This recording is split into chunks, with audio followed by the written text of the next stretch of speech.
अभी जाते हैं हम question number 7, the most important, upstream downstream. अब इसका एक वर्जन आपको आपके बुक में दिया है, पेज नंबर, यस यस आ गया। ये देखो, इसमें मस्त चित्र निकाल के दिया है। This is the problem of upstream and downstream. यहाँ देखिए, मैं आपके पास बुक होंगे तो आप देखो, मैं पढ़ रहा हूँ। Prateek takes 8 hours to travel 36 kilometre downstream and return to the same spot. अब यहाँ ये जो डाउनस्ट्रीम वर्ड आया है, वो डाउनस्ट्रीम वर्ड कुछ मायने रखता है। तो डाउनस्ट्रीम देखो, यहाँ पर मैं लिखता हूँ, ये बुक में देखो, ये एरो जो है, this arrow shows downstream. Downstream का मतलब जो नदियाँ है, हमारी नदी है, सो नदी का एक फ्लो है, उसके साथ बहना मीन्स डाउनस्ट्रीम। अब जिस दिशा में नदी बह रही है उसी दिशा में जब हम जाएंगे तो ऑब्वियसली हमारा बोट जो है वो डाउनस्ट्रीम में जाएगा, ऐसा हम कहेंगे। और अपस्ट्रीम मतलब ये देखो, उसके अपोज में, ये दिस इज अपस्ट्रीम कंडीशन।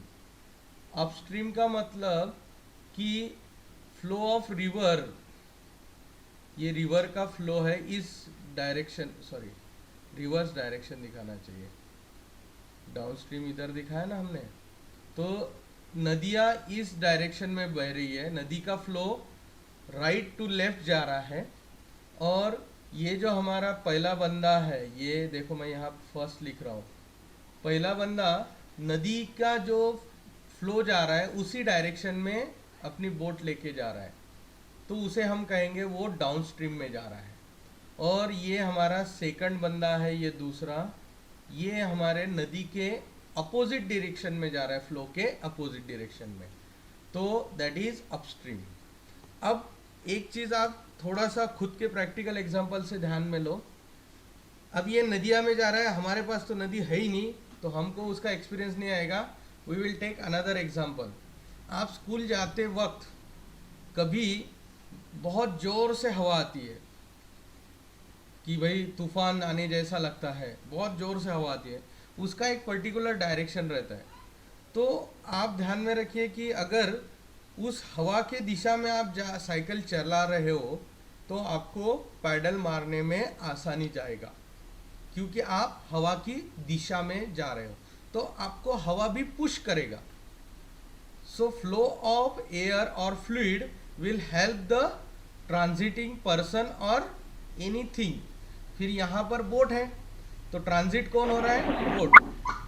तो बोट क्या करेगा? बोट को ये पानी भी ढकेलते हुए जाएगा। इसका मतलब the flow has some speed, flow को कुछ स्पीड है, इस बोट को खुद का एक स्पीड है, ठीक है। तो ये दोनों स्पीड एट ए टाइम उस बोट के ऊपर काम करेंगे, तो बोट ऑब्वियसली ज़्यादा स्पीड में भागेगा। तो इन दोनों स्पीड का हम रिलेटिव स्पीड लेंगे। रिलेटिव स्पीड का मतलब अब सेम दिशा में है तो हम प्लस करेंगे। सो डाउन स्ट्रीम के वक्त we will take plus of the speed, means दोनों की सम ऑफ द स्पीड लिख देता हूँ। प्लस अच्छा नहीं लगता ये वर्ड, तो मैं यहाँ सम ऑफ द स्पीड लिख देता हूँ।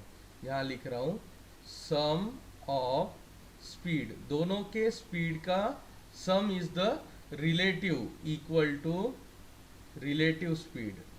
तो बोट का रिलेटिव स्पीड बनेगा sum of both speed, flow का एज वेल एज बोट का। तो ये हो गया डाउनस्ट्रीम के बारे में। अब अपस्ट्रीम के बारे में क्या होगा कि हम साइकिल चला रहे, हमारे एग्जाम्पल पे वापस आते हैं, हम साइकिल चला रहे लेकिन हवा हमारे अपोज में आ रही है, हमको पीछे ढकेलने की कोशिश कर रही है, तो उस वक्त पैडल जब लगाते हैं तो हमें ज़्यादा ताकत लगता है। समझ में आए? तो वैसे ही क्यों लगता है? बिकॉज वो जो विंड है, जो भी फ्लो है एयर का, वो हमें अपोज कर रहा है। तो same case with this boat, इस बोट के साथ भी क्या होगा कि वो बोट भी बोट को भी ये फ्लो अपोज करेगा, क्योंकि दोनों का डायरेक्शन इज अपोजिट। अब जब अपोजिट डायरेक्शन आएगा तो ऑब्वियसली स्पीड रिड्यूस होगा। इसका मतलब रिडक्शन किस साइन, किस ऑपरेशन से मिलता है, तो सब्ट्रैक्शन से।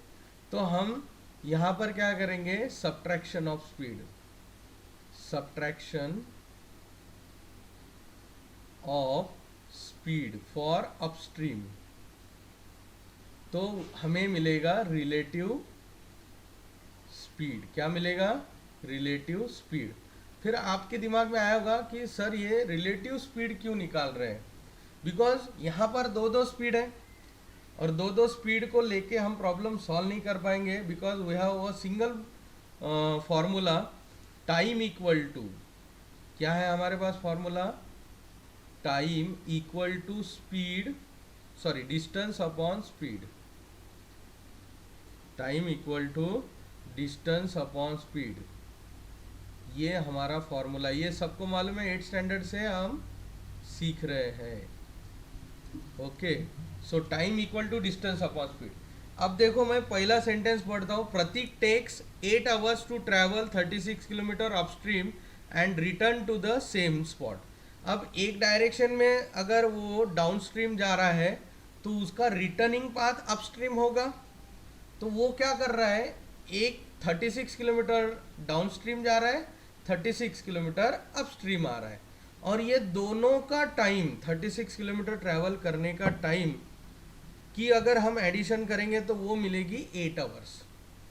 इसलिए अब नीचे देखो यहाँ पर, अब ये एग्जांपल हम पहले पढ़ लेते हैं। देखो क्या बोला है इन्होंने, ये है शायद लीनियर इक्वेशन का प्रॉब्लम है, तो इसलिए मैं इसको नहीं ले रहा था, लेकिन थोड़ा सा कंडीशन हम देख लेते हैं। देखो क्या बोला है, the boat travel 16 kilometre upstream and 24 kilometre downstream. यहाँ अलग अलग दिया है। हमारे क्वाड्रेटिक इक्वेशन की इसमें जाते हैं, अभी यहाँ पर लेता हूँ मैं क्वाड्रेटिक इक्वेशन। कहाँ गया, यस, प्रॉब्लम सेट 1 पे आ गया, रुकिए, हम क्वाड्रेटिक इक्वेशन के प्रॉब्लम पे आते हैं, प्रतीक वाले प्रॉब्लम पे। फिर इसके साथ मैं एक्सप्लेन करूँ। अब अपस्ट्रीम डाउनस्ट्रीम समझ में आया, मैं एक बार उसका ये एक्सप्लेनेशन लिख लेता हूँ यहाँ पर, फिर हम प्रॉब्लम शुरू करेंगे।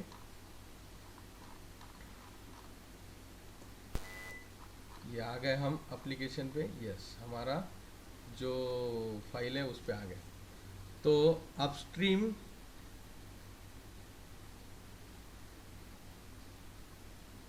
अपस्ट्रीम का मतलब होता है अपस्ट्रीम स्पीड, मतलब स्पीड ऑफ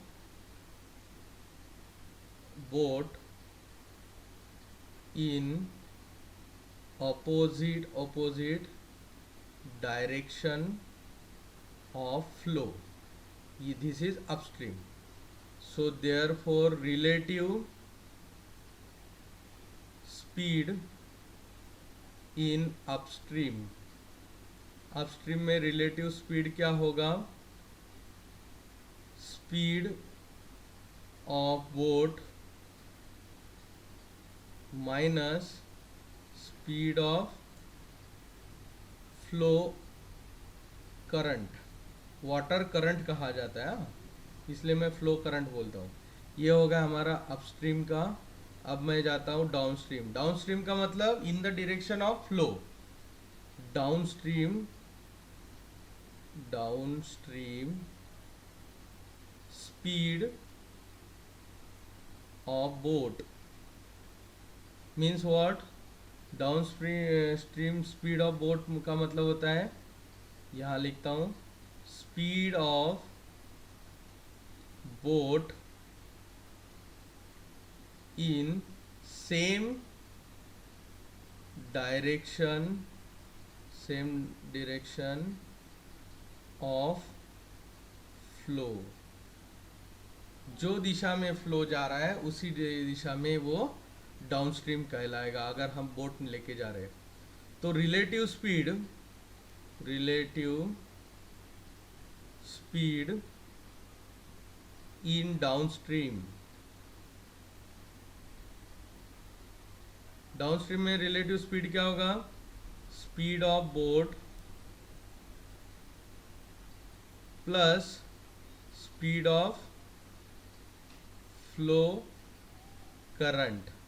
फिर एयर फ्लो हो या वाटर फ्लो हो, जो भी फ्लूइड का अभी आप लोगों को मतलब पता है। Fluid means what, both liquid, सभी सभी को हम फ्लूइड बोलते हैं। लिक्विड गैस जो है उसको हम, जो फ्लो होता है उसे हम फ्लूइड कहते हैं। ठीक है, सो ये है रिलेटिव स्पीड ऑफ डाउनस्ट्रीम। अब हमारे पास एक फॉर्मूला है that is time equal to distance upon speed.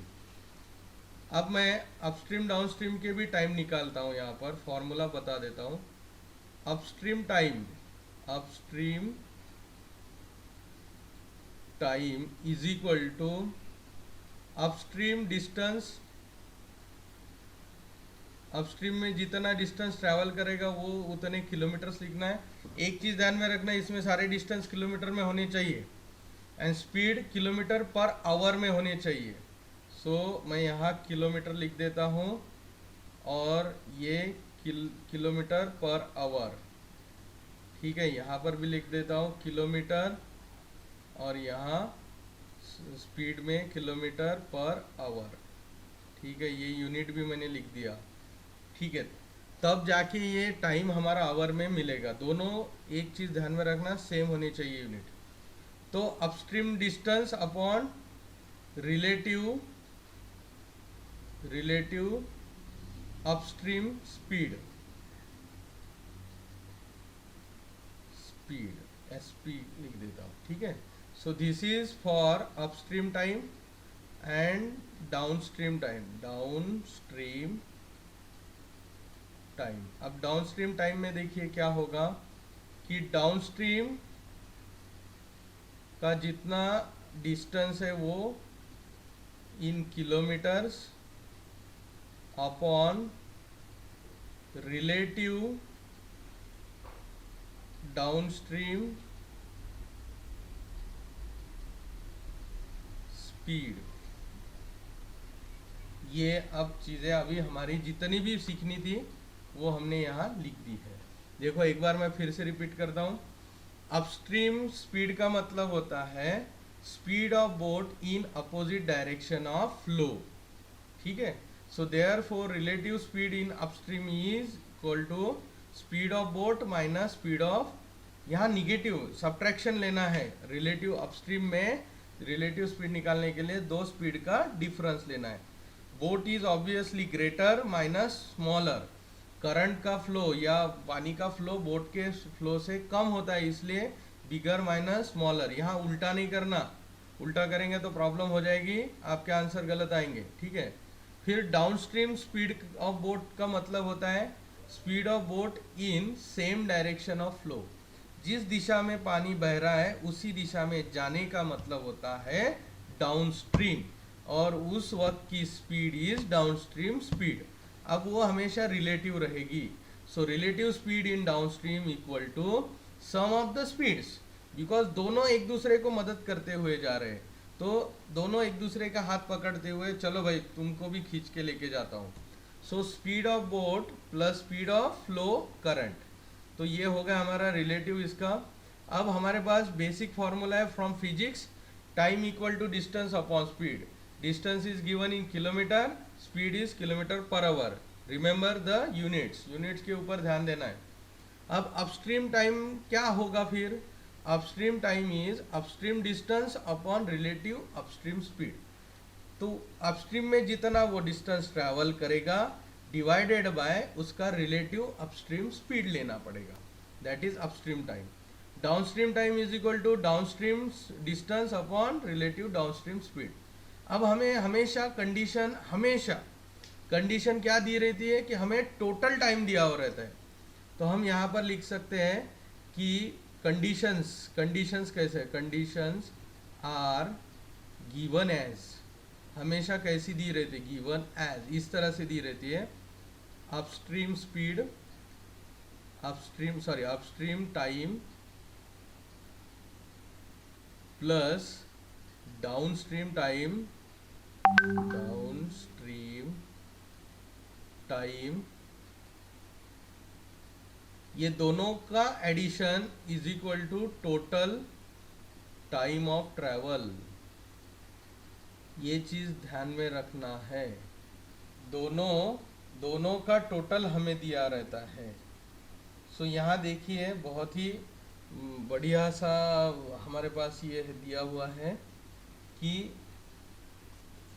Prateek takes 8 hours to travel, प्रतीक को 8 घंटे लगते हैं किसके लिए, 36 किलोमीटर डाउनस्ट्रीम जाने के लिए and return to the same spot means 36 kilometre upstream आने के लिए। Return to the same spot का मतलब ही is returning with upstream direction, तो वो भी 36 किलोमीटर ही उसको रिटर्न आना पड़ेगा। 36 गए तो 36 ही वापस आएगा कि 40 आएगा, 36 ही आएगा।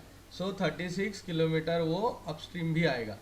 तो 36 किलोमीटर डाउनस्ट्रीम, 36 अपस्ट्रीम, इन दोनों का जो टाइम है that is equal to 8 hours. वो कितना लगता है, 8 घंटा। ओके, सो नाउ यहाँ एक ऑब्जर्व करो कि the time is in hours, distances are in kilometre. So हमें यूनिट के बारे में ज़्यादा सोचने की ज़रूरत नहीं। अब उन्होंने आगे बोला है the speed of boat in still water is 12 kilometre. अब ये क्या चीज़ है स्टील वाटर, अब ये STEAL स्टील वो नहीं है, स्टील जिसको धातु बोलते वो नहीं है, STILL है।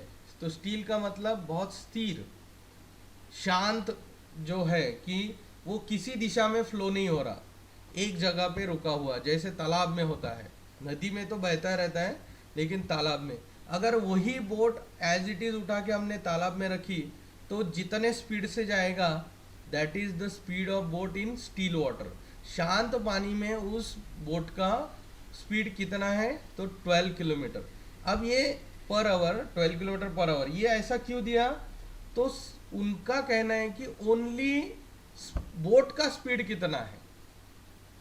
अब अगर वो कुछ नहीं बोलते थे स्टील वाटर, ये सेंटेंस अगर नहीं डालते थे, ये स्टील वाटर जो सेंटेंस है मैं इसको स्टील वाटर को ये करता हूँ, हाईलाइट करता हूँ। ये स्टील वाटर का मतलब है कि वो हमें सिर्फ और सिर्फ बोट का स्पीड बताना चाहते हैं कि उसमें पानी का कंट्रीब्यूशन जो है, पानी के फ्लो का जो स्पीड है उसका कंट्रीब्यूशन कुछ नहीं है। स्टील वाटर में पानी कुछ हेल्प करेगा नहीं करेगा या अपोज भी नहीं करेगा।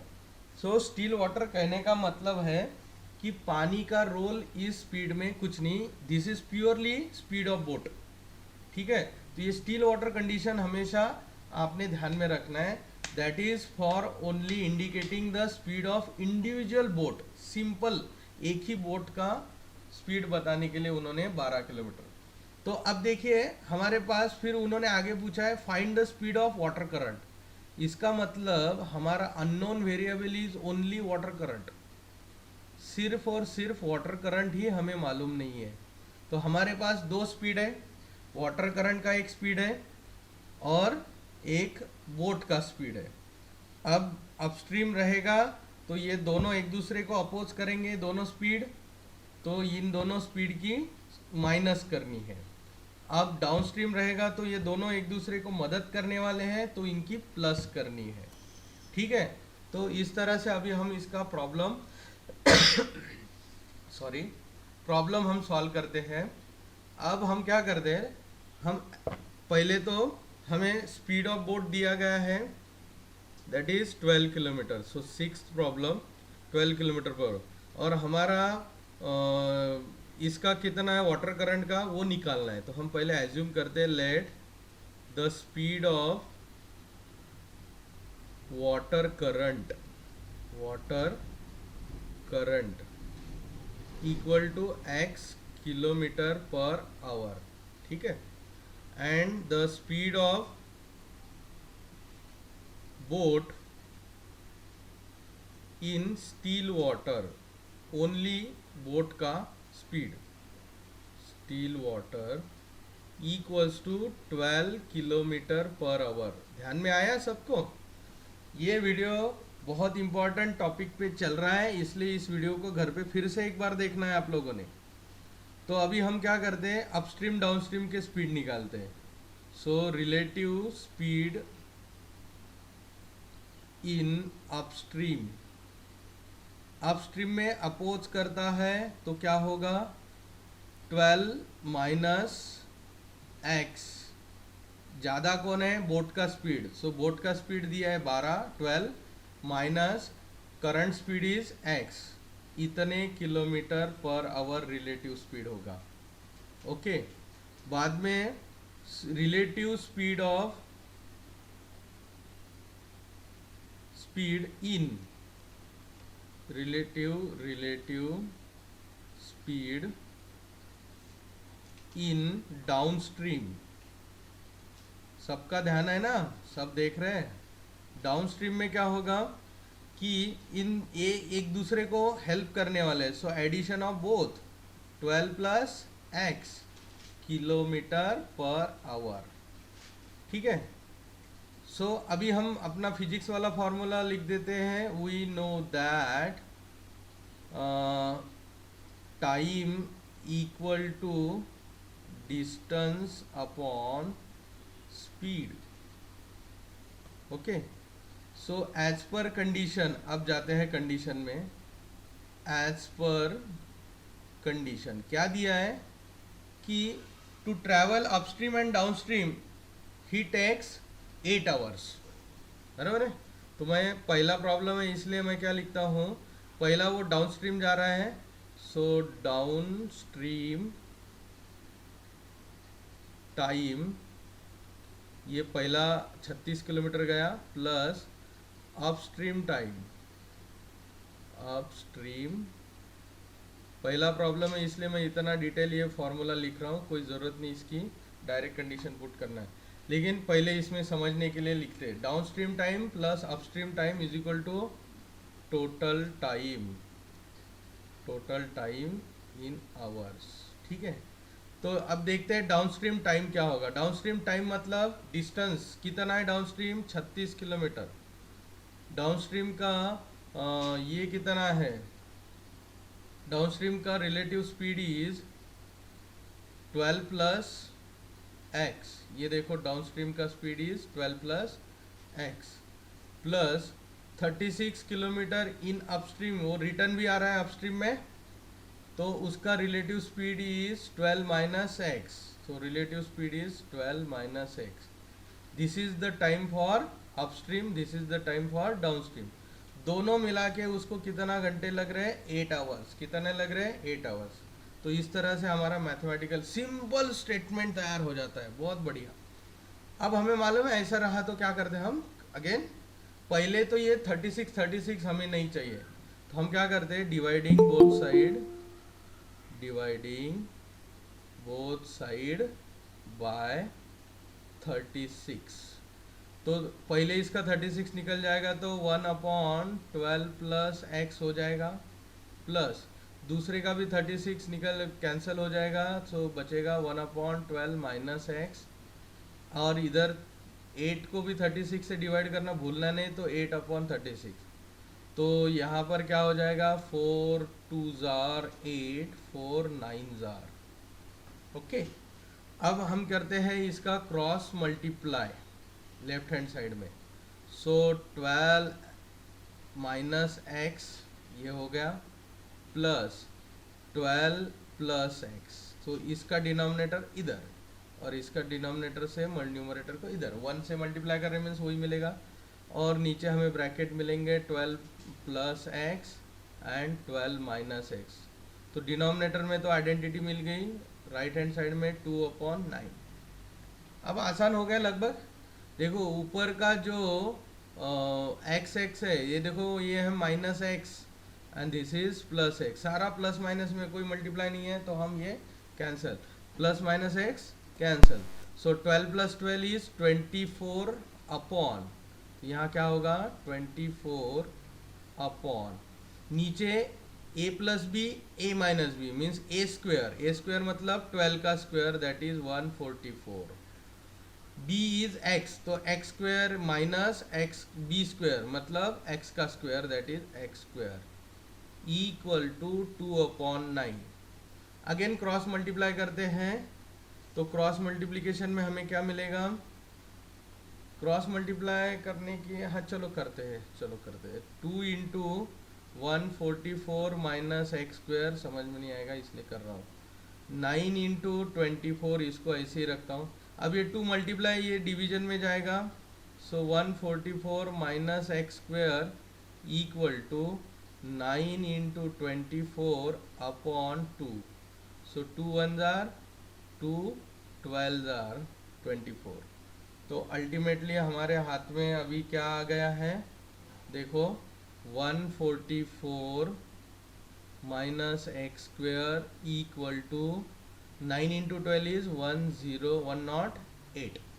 ठीक है, अब हम क्या करेंगे कि यहाँ देखिए ये जो एक्स स्क्वायर वाला टर्म है, क्वाड्रेटिक टर्म इज निगेटिव, हमें कैसी चाहिए वो पॉजिटिव, तो हम इसको राइट हैंड साइड में भेज देंगे। अब राइट साइड में माइनस एक्स स्क्वायर जाएगा तो वो हो जाएगा प्लस एक्स स्क्वायर, और ये 108 तो प्लस है ही, ऐसे ही उसको ऐसे ही रखते हैं 108, और ये प्लस 144 राइट साइड में जाएगा तो माइनस 144 इक्वल टू 0। तो अल्टीमेटली आ गया x square, x 144 minus 108 is 36, so minus 36 equal to 0। अब आसान हो गया, अब हमें ज़्यादा कुछ करने की ज़रूरत नहीं, ये 36 को इधर भेजेंगे तो x square is equal to plus 36, so taking square root on both side, तो ये होगा x is equal to plus minus 6, so x is equal to minus 6 और x is equal to plus 6। अब फिर से ये साइन पे जाओ, साइन पे क्या होता है कि x is what, x is the speed of water current, x is speed of water current, तो speed never be negative, speed never be negative, हमें निगेटिव लेना नहीं है उसको, सो देयरफॉर रिजेक्टेड, इसलिए हम इसको रिजेक्ट करेंगे। ठीक है, therefore the speed of water current equal to 6 kilometre per hour. तो ये इस तरह से हमारे ये आज वाटर करंट और इसके बारे में ये बहुत ही इम्पोर्टेंट टॉपिक है, अपस्ट्रीम डाउनस्ट्रीम वाला। ये टॉपिक आपको लीनियर इक्वेशन में भी मिलेगा और क्वाड्रेटिक इक्वेशन में भी मिलेगा।